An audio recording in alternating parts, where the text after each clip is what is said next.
pessoal, tudo bem? No vídeo de hoje a gente vai falar sobre o 13 de maio e a abolição da escravidão no Brasil.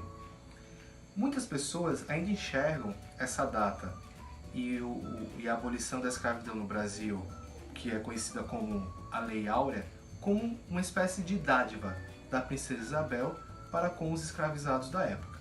Entretanto, por trás disso esconde-se uma história de luta e resistência dos escravizados, não só no Brasil, mas em todo o continente americano, com resistências já iniciadas também no continente africano, em que sempre se posicionaram contra a escravização de seus corpos. Um fato interessante para compreender a Lei Áurea, o 13 de maio no Brasil, é pontuar que nosso país foi o último a abolir a escravidão nas Américas. Se a gente for comparar a abolição da escravidão no Haiti com a abolição da escravidão no Brasil, a gente vai perceber que existe aí uma diferença de quase 100 anos entre uma abolição e outra. Então, o que está escondido por trás desse debate? É que o Império do Brasil, ao longo de boa parte do século XIX, fez várias medidas para esticar a instituição escravista. O que isso quer dizer? Por trás de algumas leis que a gente conhece como Lei do Ventre Livre, Lei do Sexagenário, está por trás um projeto de prolongamento da escravização de africanos no Brasil. Lembrando que povos indígenas também foram escravizados nos períodos que compreende o Brasil Colônia e o Brasil Império. A gente tem, portanto, um debate de memórias, em que ao longo de todo o século XX, o movimento negro brasileiro veio pautando também a importância de ter o 20 de novembro como o Dia da Consciência Negra, como uma data que de fato representa todo o protagonismo das populações afro-brasileiras que lutaram durante séculos. Temos um quadro que é bastante conhecido, chamado A Libertação dos Escravos, de Pedro Américo, pintado em 1889. Nesse quadro, como vocês podem ver, a liberdade ela é branca e os escravizados estão ajoelhados em seus pés. Ou seja, é uma imagem que mostra como se fosse uma gratidão dada, um presente dado aos escravizados. Essa imagem ela é muito conhecida na sociedade brasileira e realça esse imaginário de que o africano ele meio que foi pacífico, meio que aceitou a escravidão e que não lutou por sua liberdade. Em contraponto à liberdade dos escravos do Américo, podemos perceber uma obra interessante, que é do Sidney Amaral, um artista afro-brasileiro e professor infelizmente já falecido. A obra Incômodo, de 2014, ela traz uma releitura dessa visão de abolição da escravidão trazida no Libertação dos Escravos do Américo.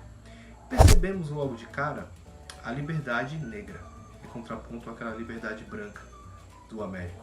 Ao lado dessa liberdade negra, tem imagens de alguns abolicionistas negros, como Rebouças e o Patrocínio. Percebemos também a presença ali das religiosidades afro-brasileiras e de comunidades de escravizados fugitivos, os conhecidos quilombos. Essa visão do Amaral, portanto, ela traz uma visão que foi muito afirmada pelos movimentos negros ao longo do século XX. A visão do protagonismo negro, a visão do protagonismo do escravizado na história da escravização e da luta pela liberdade.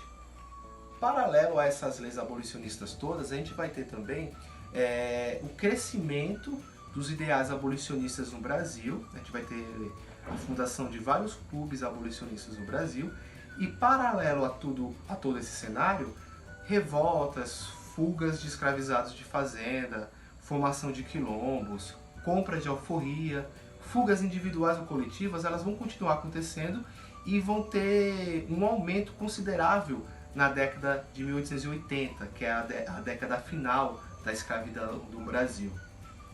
Nesse sentido, é bom a gente pensar, portanto, que tem todo um cenário que vai tensionar, de fato, a abolição da escravidão. Existem alguns quilombos que vão ser conhecidos como quilombos abolicionistas, no caso o mais famoso, ou os dois mais famosos, vai ser o Quilombo do Leblon, no Rio de Janeiro, e o Quilombo do Jabaquara, em São Paulo, onde você tem uma atuação entre vários sujeitos da sociedade que vão articular e organizar fugas coletivas das fazendas do café, em São Paulo, por exemplo, em que você vai ter o quê? Um grande enfrentamento e uma grande defesa por uma parcela da sociedade brasileira, que se considera abolicionista, em contraponto a uma outra parcela da sociedade brasileira, que é a escravocrata, que vai pressionar o Império do Brasil até o seu limite para que a escravidão continuasse. No cenário político brasileiro, a gente vai ter o debate sobre vários projetos de abolição. Vai ter projeto de abolição que vai pensar o fim da escravidão articulado a questões como reforma agrária, acesso à cidadania e, sobretudo, o direito à educação, mas que rapidamente vai ser rechaçado por muitos parlamentares. E aí você vai ter projetos mais conservadores, inclusive vai ter políticos que vai defender a abolição da escravidão no Brasil para a década de 1920. A década de 1880 no Brasil, portanto, ela é conhecida como a década da abolição. E nela a gente pode perceber uma série de episódios que mostram como que o escravizado ele lutou por sua liberdade.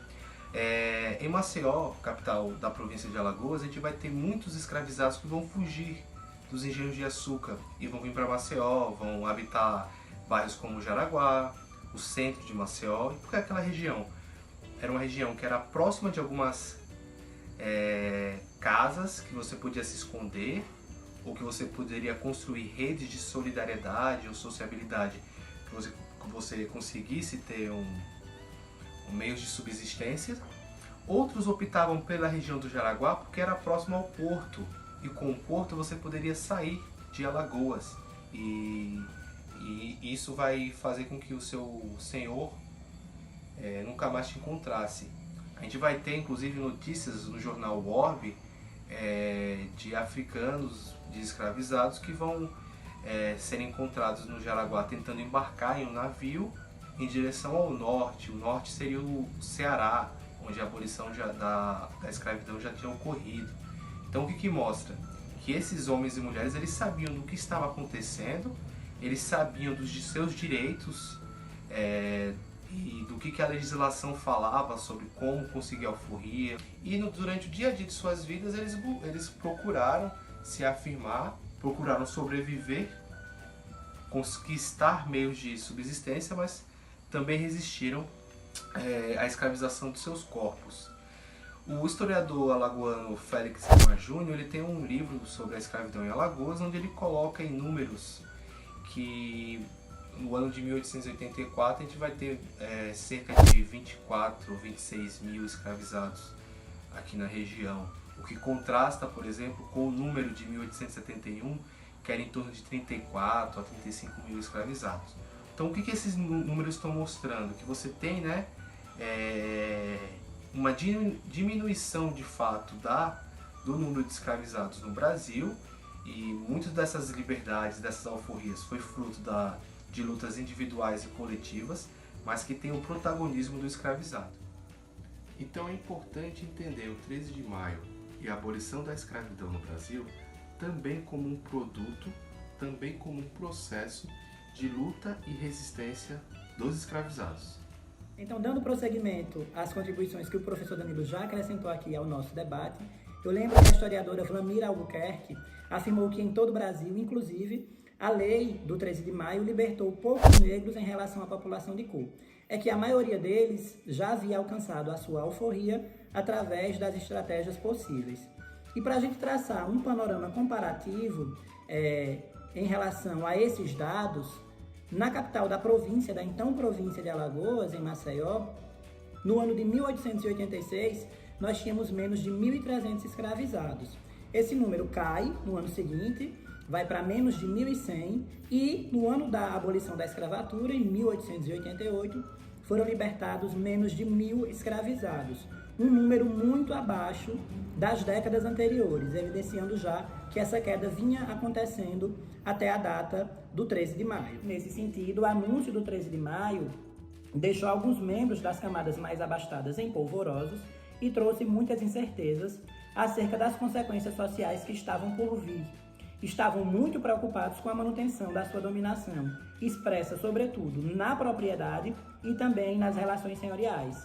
Assim, o maior intento era fazer transbordar para a sociedade, pós-abolição, as regras sociais que balizavam também a sociedade escravista. Na perspectiva, o fim da escravidão não significou o acesso das comunidades negras à cidadania. Ao contrário, essas comunidades precisaram implementar outras lutas, sobremaneira acerca da repressão às suas práticas religiosas e culturais, como no episódio conhecido como Quebra de Xangô, onde, em 1912, na capital Maceió, uma liga civil armada invadiu terreiros e espancou seus praticantes, levando ao assassinato, por exemplo, da Ialorixá Tia Marcelina. Mas esse é um assunto para o próximo vídeo.